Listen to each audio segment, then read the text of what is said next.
বাংলাদেশে কিছু সুন্নি নামক একটা সম্প্রদায় আছে না নাই? এরা নিজেদেরকে সুন্নি বলে দাবি করে, আশেকে রাসূল বলে দাবি করে। এরা মূলত আশেকে রাসূল না, এরা হলো বেদাতি সম্প্রদায়। ঠিক না বলে?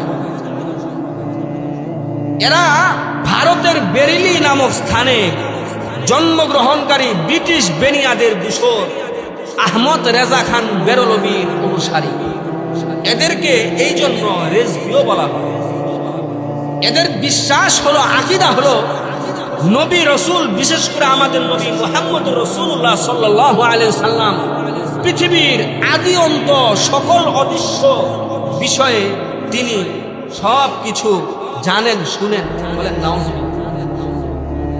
রেজভি সম্প্রদায়ের নেতা আহমদ রেজা খান বেরলভী তিনি তার লিখিত কিতাব আদ-দাওয়াতুল মাক্কিয়া ফি মাদ্দাতিল গায়বিয়া গ্রন্থের 58 নম্বর পৃষ্ঠায় লিখেছেন যে নিঃসন্দেহে রাসূলুল্লাহ সাল্লাল্লাহু আলাইহি ওয়াসাল্লাম পৃথিবীর শুরু থেকে যা কিছু আছে, অনাগত কালে যা আসবে। আমার কথাটা বুঝেন? তিনি তার কিতাবের মধ্যে লিখেছেন পৃথিবীর শুরু থেকে যা কিছু আছে, অনাগত কালে যা কিছু আসবে, আমাদের নবী সব কিছু জানেন, সব কিছু শুনেন, সব কিছু প্রত্যক্ষ করেন। বলেন না? এই আকীদা বিশ্বাস যারা পোষণ করবে, এই আকীদার যারা লালন করবে, এরা হলো মূলত ইশরাক ফি ইলমিল্লাহ, আল্লাহর ইলমের সঙ্গে শিরক। কারণ এরা যে আকীদা বিশ্বাস করে, এই ব্যাপারে কোরআন এবং হাদিসের মধ্যে সুস্পষ্ট বর্ণনা আছে। আল্লাহ পাক বলেছেন, কুল লা ইয়ালামু মান ফিস সামাওয়াতি ওয়াল আরদিল গায়বা ইল্লাল্লাহ। নবী আপনি বলেন, আকাশমণ্ডলী এবং পৃথিবীর মধ্যে যা কিছু আছে, আমি আল্লাহ ব্যতীত কেউ কোনো গায়েব জানে না। আল্লাহ বলছেন, ওয়া ইনদাহু মাফাতিহুল গায়বি লা ইয়ালামুহা ইল্লা হু ওয়া ইয়ালামু মা ফিল বাররি ওয়াল বাহর। আল্লাহ বলছেন, অদৃশ্যের পুঞ্জি তো আমার কাছে, গায়েবের পুঞ্জি তো আমার কাছেই রয়েছে, আমি ছাড়া তা কেউ জানে না। স্থলে এবং জলে যা কিছু আছে সব কিছু সম্পর্কে আমি আল্লাহ। আল্লাহ বলছেন, ওয়ালা আকুলু লাকুম ইনদি খাযাইনুল্লাহ ওয়ালা আ'লামুল গায়বা ওয়ালা আকুলু ইন্নী মালাক।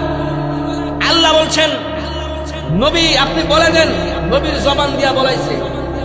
আল্লাহ বলছেন নবীকে দিয়ে, নবী বলছেন, আমি বলি না যে আল্লাহর ধন ভাণ্ডার আমার কাছে আছে,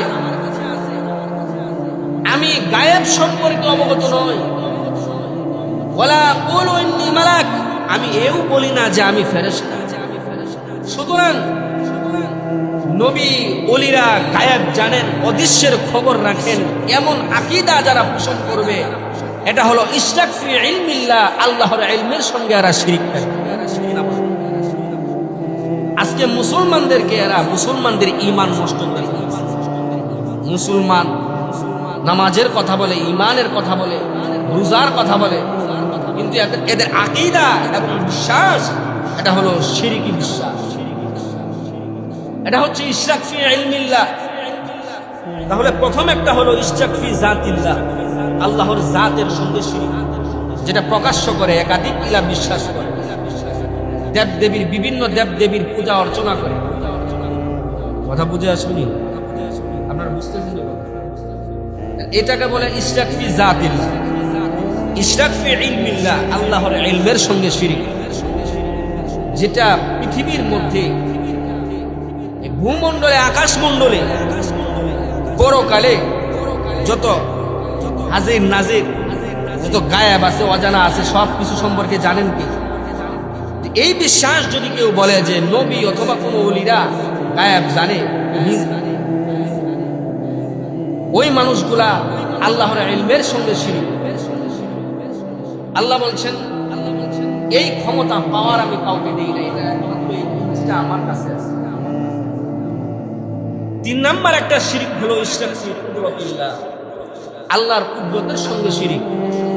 এটা হলো আল্লাহর শক্তির সঙ্গে, ক্ষমতার সঙ্গে, ক্ষমতার ক্ষেত্রে কাউকে শরীক করা। যেমন লাভ ক্ষতির সাধনকারী কাউকে বিশ্বাস করা, এমন বিশ্বাস যে সে লাভ ক্ষতির সাধনকারী সম্পর্কে সে জানে, সে অবগত। লাভ ক্ষতি সাধনের অধিকারী সে। যেমন কারো কাছে রুটি রোজগার অথবা সন্তান সন্ততি কামনা করা, প্রার্থনা করা, এটা হলো ইশরাক ফি কুদরতিল্লাহ। আমাদের বাংলাদেশে এমন মুসলমান আছে না নাই? আল্লাহ ছাড়া বিভিন্ন দরবারে গিয়া সন্তান চায় কি চায় না? বিভিন্ন কবিরাজের কাছে গিয়া সন্তান চায় কি চায় না? বলে আপনি না থাকলে তো আমি বাচ্চার মা হইতেই না। ঠিক না ঠিক বলে? ইশরাক ফি কুদরতিল্লাহ, আল্লাহর শক্তির সঙ্গে শিরক। আল্লাহ ছাড়া কারো কাছে, অন্য কারো কাছে কোনো কিছু প্রার্থনা করা, এটা হলো ইশরাক ফি কুদরতিল্লাহ।